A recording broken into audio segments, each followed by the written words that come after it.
बोले श्री सद्गुरुदेव भगवान की। भक्तों, बड़ी ही पावन कथा है। यहाँ कथा आती है जब भगवान श्री कृष्ण ने अपनी माँ देवकी को कारागार से मुक्त करवाया था, तो उनकी माँ ने यह भी कहा था कि लाला, अब तुम्हारे शिक्षा और दीक्षा का समय हो रहा है।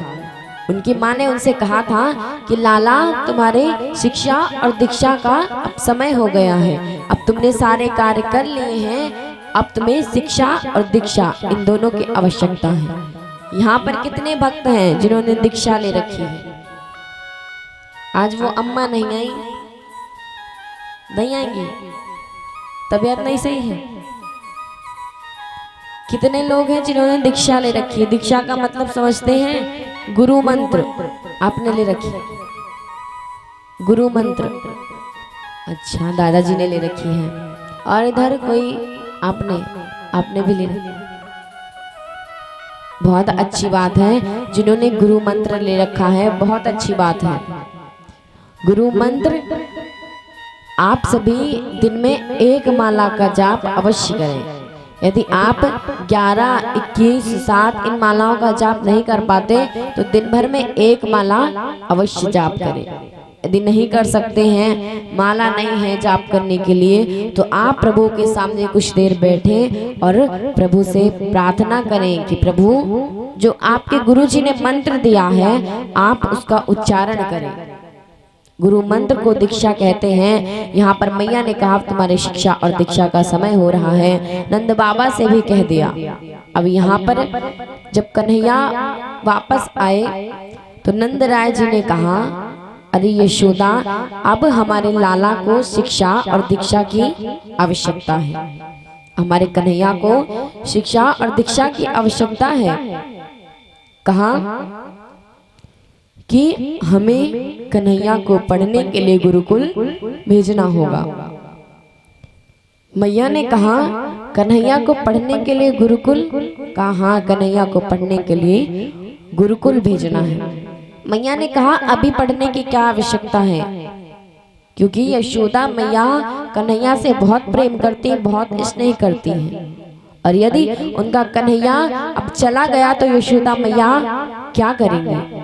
वो पढ़ने के लिए जाएगा तो कुछ समय तो लगेगा, वर्ष, 2 वर्ष, 3 वर्ष।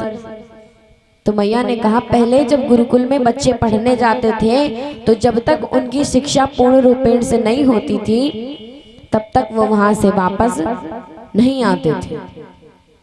भक्तों, अब यहाँ पर यशोदा मैया बहुत चिंतित हो गई जब उन्होंने ये बात सुनी। यशोदा मैया ने कहा, हमारा लाला, हमारा कन्हैया कहाँ पढ़ने के लिए जाएगा? तो नंदराय जी ने कहा, उज्जैनी में संदीपनी ऋषि के आश्रम में हमारा कन्हैया पढ़ने के लिए जाएगा। मैया ने सोचा, उज्जैनी हमारा कन्हैया पढ़ने के लिए जाएगा, पता नहीं मेरे लाला को वहां माखन मिश्री मिलेगा कि नहीं मिलेगा। नंदराय जी से कहा, अभी हमारे कन्हैया को मत भेजिए, अभी हमारे लाला को मत भेजिए आप। कहा कि नहीं, तुम नहीं समझोगी यशोदा, लाला को अब शिक्षा और दीक्षा की बहुत आवश्यकता है। कहा तो जैसा आपको सही लगे। यहाँ मैया की आंखें भर आई, मैया की आंखें भर आई, क्योंकि मैया कन्हैया से कभी दूर रह ही नहीं सकती। और यहाँ ये पता था कि कन्हैया अब शिक्षा और दीक्षा के लिए जाएगा तो कन्हैया वापस लौट के मेरे पास आए कि ना आए। और वही हुआ था, कन्हैया वापस लौट के नहीं आए थे मैया के पास। अब इधर मैया सारी व्यवस्था करने लगी, दूध, दही, घी, छाछ सब मैया ने माखन मिश्री बना के रखा है। अब नंदराय जी ने देखा कि इतना माखन मिश्री क्यों बन रहा है। कहा, यशोदा, इतना माखन मिश्री क्यों? तब यशोदा मैया ने कहा कि हमारा कन्हैया, हमारा लाला जब पढ़ने के लिए जाएगा और इसे रास्ते में भूख लगेगी तो ये क्या खाएगा? इसे भोजन करने के लिए भी तो कुछ चाहिए। और हमारे लाला को माखन मिश्री बहुत पसंद है, पता नहीं रास्ते में कहीं माखन मिश्री मिले कि ना मिले। नंदराय जी ने कहा, क्यों परेशान होती हो यशोदा, सब कुछ रास्ते में सारी व्यवस्था कर रखी है हमने। कहा नहीं, फिर भी एक माँ का हृदय नहीं मानता। एक माँ का हृदय अपने बच्चों के लिए कभी नहीं मानता। जब हम कहीं बाहर जाते हैं तो हमारी माँ भी हमारे लिए सब व्यवस्था कर देती है। बच्चे जब कहीं विद्यालय पढ़ने जाते तो आप सब कुछ उनके बैग में रख देती है ना, कि मेरा लाला जब लंच होगा तो ये खाएगा वो खाएगा। पैसे भी दे देती हैं कि लंच होगा तो ये ले लेना बेटा, कोई ऐसी चीज मत लेना जो तुम्हें नुकसान करे, कोई कुछ दे तो खाना नहीं, कहते हैं ना, समझा के भेजते। तो यहाँ यशोदा मैया भी यही कह रही है कि लाला मैंने सारी व्यवस्था कर दी है माखन मिश्री की, तुम बाहर का कुछ नहीं खाना लाला। कन्हैया ने कहा, मैया मैं काहे को बाहर का खाऊंगा, और आप इतनी परेशान काहे को हो रहे हैं, मैं पढ़ने के लिए तो जा रहा हूँ, मैं पढ़ के फिर वापस आ जाऊंगा। मैया ने कहा, लाला तू मुझसे दूर जा रहा है, तो आएगा तो सही कन्हैया वापस लौट के। कहा, मैया मैं क्यों नहीं आऊंगा, मेरी शिक्षा और दीक्षा पूर्ण हो जाएगी, मैं आ जाऊंगा वापस। कहा, नहीं कन्हैया मेरा मन बहुत घबरा रहा है लाला। कहा, मैया परेशान मत हो, यदि आप ऐसे परेशान होगी तो मैं जा पाऊंगा। कहा, कन्हैया फिर भी लाला। कहा, मैं दाऊ को भेज देती हूँ, वो तेरे साथ जाएगा और तुझे विद्यालय छोड़ के आएगा। कहा, मैया काय को दाऊ दादा को परेशान करोगी। कहा, नहीं दाऊ तुम्हारे साथ में जाएंगे, क्योंकि दाऊ हमेशा भगवान श्री कृष्ण के रक्षक बने रहते हैं। वो कहीं भी जाते तो दाऊ दादा साथ में अवश्य जाते। जितने भी राक्षसों का उद्धार किया उनमें भी दाऊ दादा कन्हैया के साथ में ही थे। अब यहाँ पर सारी व्यवस्था मैया ने कर दी, कोई भी व्यवस्था बाकी नहीं। अब बैलगाड़ी में सारा सामान रखवा दिया। कन्हैया कहते, मैया इतना सब खाए को कर रही हो, मैं कोई बहुत दूर थोड़ी जा रहा हूं, मैं तो फिर वापस आ जाऊंगा। मैया ने कहा, नहीं लाला मैं जो दे रही हूँ उसे तुम प्रेम पूर्वक खाना मेरे लाला, ये तुम्हारी माँ के हाथ का माखन वहाँ कहाँ मिलेगा। कन्हैया ने कहा, हाँ मैया आपके हाथों का माखन मुझे कहाँ मिलेगा। और बैलगाड़ी में सारी व्यवस्था कर दी। अब यहाँ पर कन्हैया पढ़ने के लिए जा रहे हैं। मैया रोने लगी। मैया ने अपने हृदय से कन्हैया को लगा लिया। कहा, कन्हैया मेरा बेटा, मेरा लाला तू जा रहा है, हो सके तो बेटा जल्दी आना और अपनी माँ को याद रखना, अपना ख्याल रखना कन्हैया। कन्हैया ने कहा, मैया तुम अपना ख्याल रखना, मैं तो अपना ख्याल रखूंगा। अब यहाँ पर नंदराय जी ने कहा, कन्हैया चलो बड़ा समय हो रहा है बेटा, तुम्हें छोड़ने के लिए भी तो जाना है। अब यहाँ पर दाऊ दादा कन्हैया और नंदराय जी ये लोग चल दिए कन्हैया को छोड़ने के लिए उज्जैनी में संदीपनी ऋषि के आश्रम में। संदीपनी ऋषि भगवान श्री कृष्ण और सुदामा इन दोनों के गुरु हैं, एक ही गुरु के दोनों शिष्य हैं ये। अब यहाँ पर जब भगवान श्री कृष्ण उज्जैनी पहुंचे तो गुरुदेव और गुरु माँ ये दोनों कन्हैया से बहुत प्रेम करते। गुरुदेव ने देखा कि स्वयं प्रभु मेरे आश्रम में, मेरे गुरुकुल में स्वयं आज प्रभु के कदम पड़ने वाले, आज स्वयं प्रभु के कदम पड़ रहे हैं। आज गुरुदेव बहुत प्रसन्न है, संदीपनी गुरु आज बहुत प्रसन्न है। अब यहाँ पर गुरु माता जो थी वो बहुत प्रेम करती थी, गुरु माता कन्हैया से बहुत प्रेम करती थी। कोई भी काम होता सारा परिचय करवा दिया, गुरुकुल पहुंच गए कन्हैया। अब जब गुरु माता को कोई भी काम होता तो वो कन्हैया से कहती थी, क्योंकि कन्हैया बहुत ही होशियार था। अब कन्हैया जब वहां पढ़ने के लिए गए तो वहां उनकी मुलाकात सुदामा से हुई।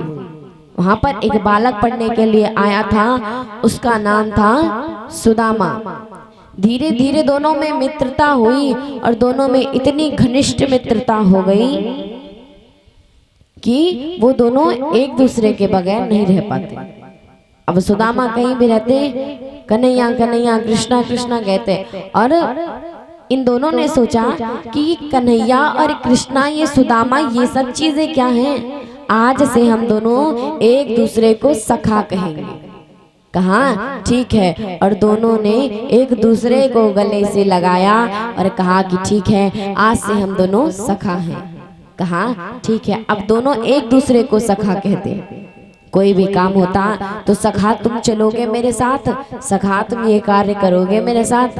पूरे आश्रम की पूरे गुरुकुल की सेवा में लगे रहते कृष्ण और सुदामा। अब यहाँ पर एक दिन गुरु माँ ने कहा, कन्हैया आज आश्रम में, आज भंडार घर में लकड़ियां खत्म हो गई। पहले चूल्हे पे खाना बनता था, आज भी बहुत सारे घरों में बनता है। अब कहा कि कन्हैया आज भंडार घर में लकड़ियां खत्म हो गई हैं। कहा मैया मैं जाऊं? कहा हाँ, आज का काम तुम्हें और सुदामा दोनों को मिलके करना है। कहा जो आज्ञा गुरु माँ। गुरु माँ ने कहा कन्हैया अभी तो कुछ बना भी नहीं है भंडार घर में, क्योंकि लकड़ियों की व्यवस्था नहीं थी, इसलिए अभी कुछ बन नहीं पाया है। तुम एक काम करो, ये थोड़े से चने हैं तुम रख लो, और जब तुम्हें भूख लगे तो तुम खा लेना। कहा कि ठीक है। अब सुदामा ने ले लिए चने, सुदामा ने चने ले लिए। अब कृष्ण को जब गुरु माँ दे रही थी तो कृष्ण ने कहा कि गुरु माँ मेरे हिस्से के भी चने आप सुदामा को दे दीजिए, वो रख लेगा, और जब मुझे भूख लगेगी मैं सुदामा से लेके उसको खा लूंगा। कहा कि ठीक है। अब यहाँ पर सुदामा ने सारे चने रख लिए अपने पास। अब दोनों सखा सखा बात करते हुए जा रहे हैं कि हमें जंगल से लकड़ियां लानी है और भी बहुत सारा कार्य करना है। अब ये दोनों धीरे धीरे बात करते करते पहुंच गए जंगल, और आज जंगल में जब पहुंचे लकड़ियों की थोड़ी व्यवस्था की, बहुत जोर से आंधी चलने लगी, तूफान आने लगा। जब तूफान आने लगा तो सुदामा बहुत परेशान हुए, बहुत भयभीत हो गए।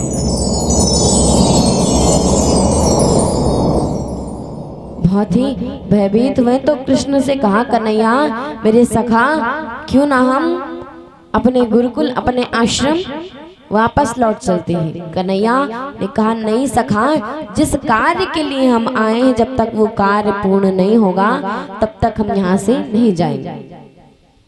अब यहाँ पर तो सुदामा को भूख भी लगी थी। अब एक पेड़ के नीचे दोनों सखा खड़े थे, बारिश हो रही थी। अब सोचा कि क्यों ना इस पेड़ पे चढ़ के हम बैठ जाते हैं। अब धीरे धीरे दोनों पेड़ पे चढ़ के बैठ गए। अब जब पेड़ पे चढ़ के बैठ गए तो कन्हैया एक डाली पे थे और सुदामा दूसरी डाली पे थे। अब यहाँ पर सुदामा को भूख लगी तो सुदामा ने वो चने लिए और खाने शुरू कर दिए। सुदामा ने चने लिए और खाने शुरू कर दिए। अब यहाँ पर कृष्ण को आवाज आई, जब चने खाते हैं तो आवाज आती है ना, तो चने की आवाज आई तो कृष्ण समझ गए कि सुदामा चने खा रहा है। अब यहाँ पर कृष्ण ने कहा सुदामा क्या हुआ, ये कैसी आवाज आ रही है? कहाँ कहाँ कन्हैया आवाज आ रही है? कहा कुछ नहीं, वो मुझे ठंड लग रही है इसलिए मेरे दांतों से किटकिटाहट की आवाज आ रही है। कहा अच्छा? कहा हाँ। कन्हैया ने कहा बारिश बंद होने दो फिर हम चलते हैं। कहा ठीक है। अब कृष्ण से कुछ छुपा थोड़ी, कृष्ण को तो पता चल गया। कृष्ण ने कहा अरे सखा मुझे भूख लगी है, गुरु माँ ने थोड़े से चने दिए थे मुझे देना। अब सुदामा ने कहा कि सखा जब मैं पेड़ पर चढ़ रहा था तो वो सारे चने गिर गए, वो सारे चने गिर गए। देखो मित्र तो बहुत ही प्रिय थे कृष्ण और सुदामा, एक दूसरे के बगैर रह नहीं पाते, लेकिन यहाँ पर सुदामा ने उन चनों को खा के बहुत बड़ी गलती की, अपने सखा से झूठ भी बोला। कहा सखा वो सारे चने गिर गए। कन्हैया ने कहा कोई बात नहीं, कन्हैया ने कह दिया कि कोई बात नहीं। अब यहाँ पर जब वर्षा बंद हुई तो लकड़ियों का गट्ठर लिया दोनों ने और गुरु माँ के आश्रम पहुंचे। गुरु माँ के आश्रम पहुंचे, सारा कार्य किया, गुरु माँ को भंडार घर में लकड़ियां ला के दी, भोजन बना, सभी ने प्रसाद पाया। अब यहाँ पर कृष्ण सुदामा सारा कार्य करते, संग में रहते, संग में सोते, संग में उठते। कहा कि गुरुदेव ने कहा तुम लोगों की जब शिक्षा पूर्ण हो जाएगी तो तुम गुरु दक्षिणा के रूप में हमें कुछ देना होता है।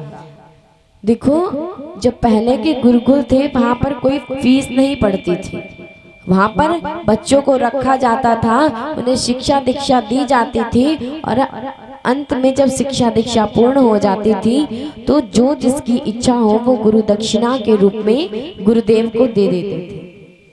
एक बार क्या हुआ कि एक गुरुदेव के आश्रम में 4-4 विद्यार्थी पढ़ते थे, 4-4 शिष्य थे उनके, और उनकी शिक्षा और दीक्षा दोनों जब पूर्ण हो गई तो गुरुदेव ने कहा कि शिष्यों, अब तुम लोगों की शिक्षा और दीक्षा पूर्ण हो गई है तो अब तुम लोगों को मुझे गुरु दक्षिणा देनी होगी। कहा जो आज्ञा गुरुदेव।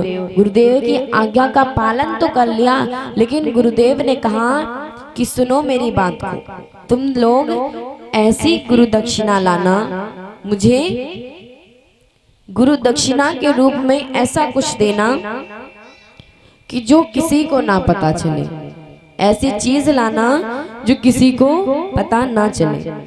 देखो, गुरुदेव शिक्षा और दीक्षा देने के बाद परीक्षा भी लेते हैं। कहा कि तुम लोग ऐसी गुरु दक्षिणा लाना, कोई ऐसी चीज लाना मुझे भेंट करने के लिए जो किसी को पता ना चले, जो तुम्हारे माँ बाप को भी ना पता चले, किसी को ना पता चले। कहा जो आज्ञा गुरुदेव। तो वो चारों शिष्य अपने अपने घर गए। अब उन चारों ने, किसी ने सोचा कि अपने घर से गेहूं ले जाएं, किसी ने सोचा चावल ले जाएं।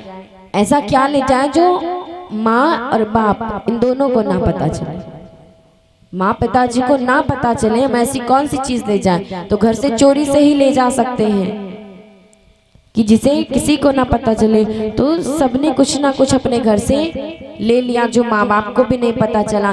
परंतु जो एक शिष्य था उन चारों में, तीनों ने तो ले लिया, लेकिन जो एक शिष्य था वो ये सोच रहा था कि मैं ऐसा क्या ले जाऊं जो किसी को ना पता चले, ऐसा मैं क्या ले जाऊं जो किसी को पता ना चले। कहा माँ बाप को नहीं पता चलेगा, समाज में किसी को नहीं पता चलेगा, लेकिन परमात्मा सब कुछ देख रहे हैं, भगवान सब कुछ देख रहे हैं, उनसे थोड़ी कुछ छुपा है। तो प्रभु तो देख लेंगे यदि मैं कुछ ले जाऊंगा तो। इसलिए वो भक्त, वो शिष्य कुछ भी लेके नहीं गया गुरुदेव के लिए। अब यहाँ पर जब सब वापस आए तो सबने कुछ ना कुछ दिया, परंतु वो दूर खड़ा था, वो दूर खड़ा था। गुरुदेव ने कहा बेटा तुम मेरे लिए कुछ नहीं लाए। उस शिष्य ने कहा गुरुदेव मुझे क्षमा करना, लेकिन आपने कहा था कि कोई ऐसी चीज लाना जो किसी को पता ना चले, और ऐसा इस दुनिया में कोई काम नहीं है जो प्रभु को, जो परमात्मा को ना पता चले। मैं उनसे कैसे छुपा के लाता, उन्हें तो सब कुछ पता चल जाता है, मैं उनसे कैसे छुपाता। गुरुदेव ने कहा बेटा जाओ, मेरा आशीर्वाद सदैव तुम्हारे साथ रहेगा। तुम्हारी शिक्षा और तुम्हारी दीक्षा पूर्ण रूपेण से आज सफल हुई। और उन तीनों से कहा कि अभी तुम्हारी शिक्षा में कुछ कमी रह गई है, अभी तुम लोगों की शिक्षा पूर्ण नहीं हुई है। देखो, गुरुदेव ने परीक्षा ली और उसने सही ढंग से अच्छे से शिक्षा भी ली और दीक्षा भी ली, तभी तो उसके दिमाग में ये बात आई कि गुरुदेव ने कहा है कि ऐसी चीज लाना जिसे किसी को ना पता चले। और हमारे परमात्मा, हमारे बालकृष्ण लाल से कुछ नहीं छुपा है इस दुनिया में। तो भक्तों, इसीलिए जब भी जीवन में शिक्षा और दीक्षा लें तो सद्गुरु ऐसे होने चाहिए जो जीवन में सदैव हमें सद्मार्ग दिखाएं।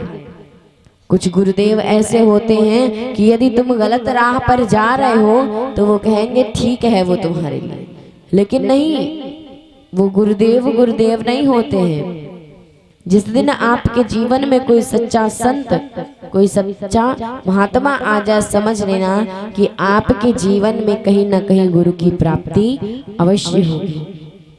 भक्तों, जो मेरे गुरुदेव थे वो, जैसा कि मैंने बताया कि अब वो इस दुनिया में नहीं है, वो अब इस दुनिया में नहीं है, लेकिन आज वो होते तो वो बहुत प्रसन्न होते। आज मेरे गुरुदेव को वे 6 नवंबर को वो गोलोक धाम के निवासी हो गए थे और आज 7 अप्रैल है।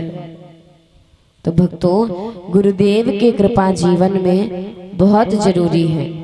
यहाँ पर कृष्ण और सुदामा, इन दोनों के जीवन में गुरु हैं, इन दोनों के जीवन में गुरुदेव हैं, एक ही गुरु से शिक्षा ले रहे हैं। तो इसीलिए गुरु सबके लिए समान होते हैं। बस जितने भी शिष्य हैं वो ये समझे कि गुरुदेव हम सभी शिष्यों को बराबर शिक्षा दे रहे हैं। शिक्षा तो उन चारों को बराबर दी थी ना, लेकिन एक ही क्यों उसमें सफल हुआ? शिक्षा तो सभी को दी थी, लेकिन एक ही सफल हुआ, एक ही शिष्य परीक्षा में पास हुआ।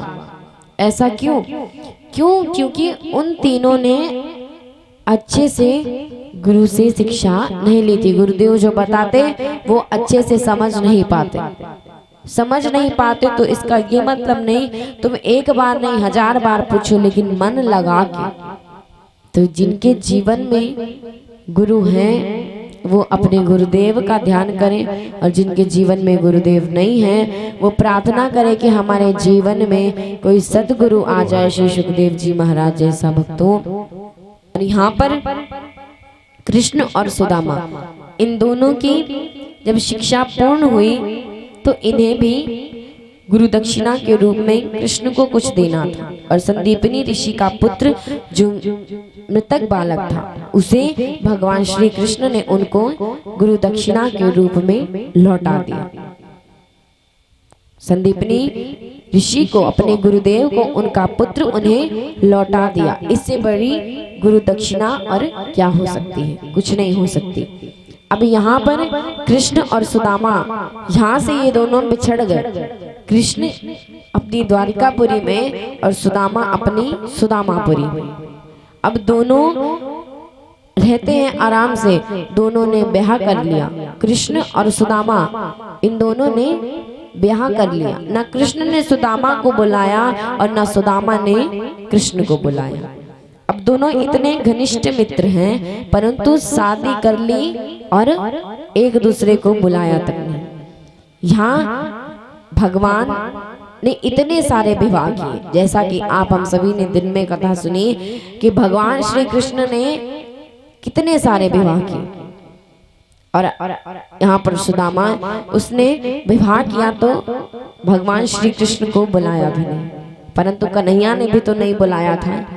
और यहाँ सुदामा, उनकी पत्नी का नाम है सुशीला। जैसे उनका नाम है सुशीला, वैसे ही वो संस्कारी भी हैं। सुशील और संस्कारी, वो बहुत सुशील हैं, बहुत संस्कारी हैं। यहाँ पर हमारे भगवान श्री कृष्ण खूब अपनी रानियों के साथ ऐशो आराम में रह रहे हैं। भगवान श्री कृष्ण को पता है कि मेरा भक्त, मेरा परम भक्त सुदामा भगवान से कुछ नहीं छुपा है। प्रभु को सब कुछ पता है, और जानते हुए भी प्रभु अपने भक्त की मदद नहीं कर रहे हैं। क्यों नहीं कर रहे हैं? प्रभु सब कुछ जानते हुए भक्त की मदद क्यों नहीं कर रहे हैं? क्योंकि भक्त प्रभु से मांग नहीं रहा है, भक्त प्रभु से कह नहीं रहा है। और जब तक भक्त प्रभु से कहे ना, तब तक प्रभु कोई मांग पूरी नहीं कर सकते। प्रभु को तो छोड़ो, आप हम सभी भी यदि किसी से कोई जरूरत पड़े और हम कहेंगे नहीं, तब तक कोई आके हमारी सहायता नहीं करेगा। कोई भी हो, यदि अपने घर में भी कोई समस्या है, आप हम सभी को तो जब तक एक दूसरे से हम कहेंगे नहीं, तब तक हमें सहायता नहीं मिलेगी।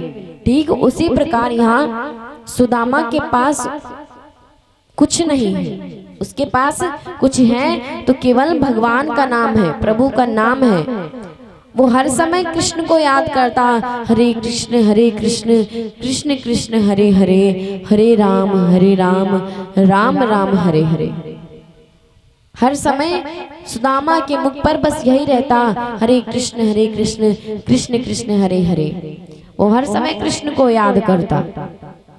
अब यहाँ पर कृष्ण भगवान द्वारिकापुरी में खूब अच्छे से रह रहे, क्योंकि उनके पास तो किसी चीज की कमी नहीं है। हमारे भगवान श्री कृष्ण बहुत ही प्रिय हैं, भक्तों को बहुत प्रिय हैं और भगवान को भक्त भी बहुत प्रिय हैं। परंतु हमारे प्रभु, जो प्रभु के साथ छल कपट करता है, उसे बहुत जल्दी भिखारी बना देते हैं। भगवान श्री कृष्ण, यदि आप उनके साथ अच्छा करेंगे और आपके पास कुछ नहीं है, हमारे भगवान सड़कपति को करोड़पति को बना दे और करोड़पति को सड़कपति बना दे, मिनटों नहीं लगते हैं। यहाँ पर सुदामा के पास कुछ भी नहीं है, केवल प्रभु नाम है। पत्नी है सुशीला, बच्चे हैं, 4-4 6-6 बच्चे हैं सुदामा के। और यहाँ प्रभु की इतनी संतानें हैं जो ऐशो आराम में जी रहे हैं। दोनों एक साथ पढ़े, एक ही गुरु ने शिक्षा दी, एक ही गुरु ने दोनों को शिक्षा दी, लेकिन आज एक द्वारिकाधीश बन गया। आज एक द्वारिकाधीश बन गया जिसके पास किसी चीज की कोई कमी नहीं है, और दूसरा जिसके पास हर एक चीज की कमी है, कुछ नहीं है। प्रभु नाम तो है उसके पास, प्रभु नाम ही है जो उसे आज जीवित रखा है। यहाँ पर सुदामा हर किसी के घर जाते, वो एक ब्राह्मण होते हुए हर किसी के घर जाते भिक्षा लेने के लिए, लेकिन जो कुछ मिलता उन्हें तो इतना ही मिलता था कि वो अपने बच्चों का ही पेट भर ले, बहुत बड़ी बात है। अपने बच्चों का पेट भर ले बहुत बड़ी बात है। हमारे माँ बाप बच्चों के लिए बहुत कुछ करते हैं। यहाँ पर वही हाल सुदामा जी का और उनकी पत्नी का है। यहाँ सुशीला मैया दूसरे के घर जाती, एक ब्राह्मण की पत्नी होते हुए भी वो दूसरे के घर जाती, दूसरों का जूठन धुलती, दूसरों के घर में काम करती, दूसरों के जूठे बर्तन तक धुलती। वो एक ब्राह्मण के घर में जन्म लिया, एक ब्राह्मण की पत्नी है। आज सुदामा जी को बहुत पीड़ा हो रही है, वो बहुत दुखी है। क्यों? क्योंकि उन्होंने कभी ये नहीं सोचा था कि जब मेरा ब्याह होगा, मेरी पत्नी आएगी तो मैं उसे इतनी गरीबी में रखूंगा। मेरे पास, मैंने कभी नहीं सोचा था कि मेरे पास कुछ नहीं होगा। कम से कम मेरे पास इतना तो देते प्रभु कि कम से कम मैं अपने बच्चों का पेट पाल सकता, अपने बच्चों को तो पाल सकता। सोचो, यहाँ बच्चे गली में मोहल्ले में कुछ बेचने वाला आता, रसमलाई बेचने के लिए आता, तो वो बच्चे कहते, माँ पिताजी कहाँ गए? मैया मुझे रसमलाई खाना है। मैया के पास तो अनाज भी नहीं है कि वो अनाज को बेच के ही बच्चों को अपने रसमलाई खिला दे। वो बच्चे मन मार के रह जाते हैं। आजकल बच्चे पैसे को बर्बाद कर देते हैं, लेकिन यहाँ पर ये बच्चे खाने के लिए तरस रहे हैं। सोचो, चावल का एक एक दाना ही बच्चों को मिल पाता था। यहाँ पर सुशीला मैया को कितना दुख होता। मैया को तो छोड़ो, यहाँ सुदामा को कितना दुख होता। आजकल आप हम सभी थाली में भोजन बचा देते हैं। यदि उतना भोजन करना ही नहीं है तो उतना भोजन लेते ही क्यों अपनी थाली में। अपनी थाली में उतना ही भोजन लो जितना पा सको। थाली में भोजन कभी नहीं बचाना चाहिए। एक जगह मैंने पढ़ा था, उसमें लिखा था कि क्या कोई ऐसी दवाई नहीं है जिससे भूख ही ना लगे। कोई ऐसा डॉक्टर नहीं है जो दवाई दे दे कि भूख ही ना लगे हमें।